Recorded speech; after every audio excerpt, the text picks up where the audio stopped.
12-ാം അധ്യായത്തിൽ യാക്കോബിനെ പിടിച്ച് കൊന്നുകളഞ്ഞു. എന്നാൽ അത് കഴിയുമ്പോൾ ഇത് ജനത്തിന് സന്തോഷമായി ആനന്ദമായി എന്ന് കണ്ട് പത്രോസിനെയും കൊല്ലാൻ പിടിക്കുമ്പോൾ സഭ ദൈവസന്നിധിയിൽ പ്രാർത്ഥിക്കുന്ന ഒരു വിഷയമാണ് 12-ാം അധ്യായത്തിൽ മുഴുവനും കാണുവാനായിട്ട് കഴിയുന്നത്. 12-ാം അധ്യായത്തിന്റെ 1 മുതൽ താഴോട്ട് വായിക്കുമ്പോൾ ആ കാലത്ത് ഹെരോദ രാജാവ് സഭയിൽ ചിലരെ പീഡിപ്പിക്കേണ്ടതിന് കൈനീട്ടി. യോഹന്നാന്റെ സഹോദരനായ യാക്കോബിനെ അവൻ വാൾ കൊണ്ട് കൊന്നു. അത് യഹൂദന്മാർക്ക് പ്രസാദമായി എന്ന് കണ്ട് അവൻ പത്രോസിനെയും പിടിച്ചു. 4-ാം വാക്യം പറയുന്നത്, അവനെ പിടിച്ച ശേഷം പെസഹ കഴിഞ്ഞിട്ട് ജനത്തിന്റെ മുമ്പിൽ നിർത്തുവാൻ ഭാവിച്ച് തടവിലാക്കി അവനെ കാപ്പാൻ 4 ചേവകരുള്ള 4 കൂട്ടത്തിന് ഏൽപ്പിച്ചു. 5-ാം വാക്യമാണ് പ്രധാന വിഷയം. ഇങ്ങനെ പത്രോസിനെ തടവിൽ സൂക്ഷിച്ചു വരുമ്പോൾ സഭ ശ്രദ്ധയോടെ അവന് വേണ്ടി ദൈവത്തോട് പ്രാർത്ഥന കഴിച്ചു പോന്നു. ഞാൻ ഇന്ന് ദൈവസഭയുടെ മുമ്പാകെ പറയാൻ ആഗ്രഹിക്കുന്ന വിഷയങ്ങളിൽ ഒന്ന്, ദൈവജനത്തിന്റെ പ്രാർത്ഥനയ്ക്ക് ശക്തിയുണ്ട് എന്നുള്ളതാണ്. എത്ര പേരത് വിശ്വസിക്കുന്നുണ്ട്?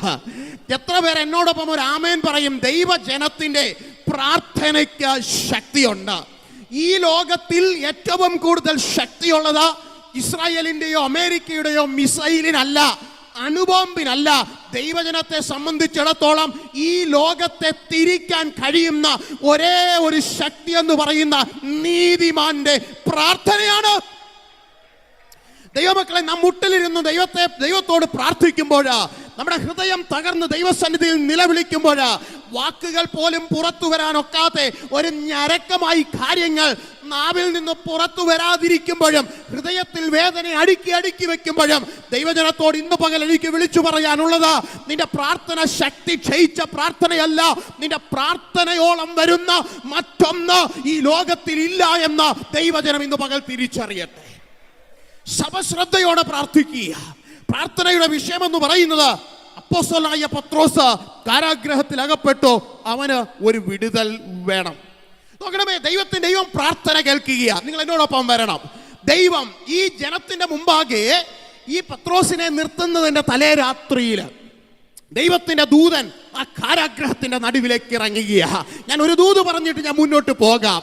നിന്നെ കെട്ടിയിടാനും തകർക്കാനും പിശാച് ശ്രമിക്കുമ്പോൾ അതിനകത്തുനിന്ന് വിടുവിക്കാൻ ദൈവത്തിന് ആഗ്രഹമുണ്ടെങ്കിൽ ദൈവം ഇടപെടുന്ന ടൈമിംഗ് എന്ന് പറയുന്നത് പെർഫെക്റ്റ് ടൈമിംഗ്. ഞാൻ അതിലേക്ക് വരാം.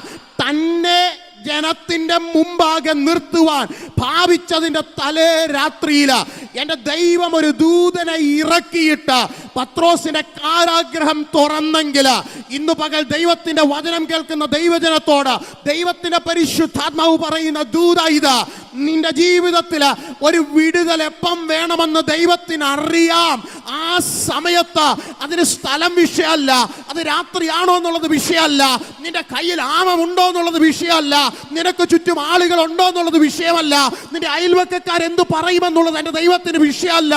ഇന്ന് പകൽ വിശ്വസിക്കാം, ദൈവം ദൂതനെ ഇറക്കാൻ നിരൂപിച്ചിട്ടുണ്ടെങ്കിൽ ഹേരോദാവിന്റെ ടെറിറ്ററിക്കുള്ളിൽ എൻ്റെ ദൈവം ദൂതനെ ഇറക്കി തന്റെ ഭക്തനെ വിടുവിച്ച് പുറത്തേക്ക് കൊണ്ടുവരിക.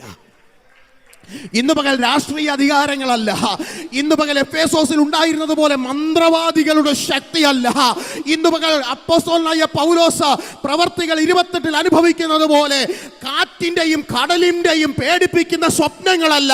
ഇന്ന് പകൽ തിരിച്ചറിയുക, നീ മുട്ടുമടക്കുമ്പോൾ ഈ പ്രകൃതിയുടെ അധികാരങ്ങളല്ല, ഹേരോദാവിന്റെ അധികാരങ്ങളല്ല, ചക്രവർത്തിമാരുടെ വാഴ്ചകളല്ല, നീ അനുഭവിക്കുന്ന മതിലല്ല, നീ കിടക്കുന്ന കാരാഗ്രഹമല്ല, എവിടുന്ന് പുറത്ത് കൊണ്ടുവരണമെന്ന് എന്റെ ദൈവം നിരൂപിച്ചിട്ടുണ്ടെങ്കിൽ അതിന്റെ നടുവില് ദൈവത്തിന്റെ ശക്തി അയച്ച, ദൈവത്തിന്റെ കൃപ അയച്ച അവിടുന്ന് പുറത്തു കൊണ്ടുവരുവാൻ ദൈവത്തിന്റെ പരിശുദ്ധാത്മാവിന് കഴിയുമെന്ന് ഇന്ന് പകൽ ദൈവസഭ ദൈവജനങ്ങൾ തിരിച്ചറിയട്ടെ.